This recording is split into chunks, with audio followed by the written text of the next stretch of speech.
Good morning friends, Radhe Radhe. મારા હસબન્ડે મને માથામાં નાખ્યા બધું રાત્રે તેલ, એટલે સવારે મારે માથું ધોવું પડ્યું. પછી સૂર્યનારાયણ દેવને ચડાવ્યું પાણી, પૂજા કરી, પછી બનાવી મસ્ત કડક ચા. નાસ્તામાં તર્યા હતા ભૂંગળા. પછી કર્યો અમે લોકોએ ચા નાસ્તો. બહાર મસ્ત તાપ આવતો હતો તો ગુચો કાઢીને જુઓ તમને મસ્ત પાવાગઢ દેખાડું. આજે છે અમારી ઓફિસમાં રજા, એટલે લેર પાણીને ભજીયા.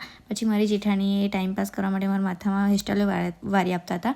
તો આ મેં શું જોયું, આટલા બધા વ્હાઈટ વાળ 26 વર્ષે મેં તો ડોઈ થઈ ગઈ એવું મને લાગે છે. પછી થોડું કામ હતું અને રજા પણ હતી તો ઉપડી ગયા બરોડા. તો ત્યાં પહોંચી ગયા હવે અમે બરોડા. અને લિફ્ટમાં હોય તોય જમ્પ નહીં વળતો, સેલ્ફી લેવી તો જરૂરી જ હોય. પછી લાગી હતી ભૂખ તો ફતેગંજ ખાધો પફ. બધું કામ પતાવ્યું, પછી દુખવા લાગ્યું હતું માથું જોરદારનું તો પીધી ચા. નીકળી ગયા પછી ઘરે જવા માટે અમે લોકોએ.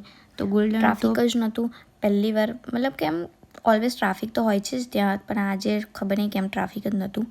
તો પહોંચી ગયા હવે હાલોલ અમે લોકો અમારી ઘરે. તો મળીએ નેક્સ્ટ વ્લોગમાં. રાધે રાધે.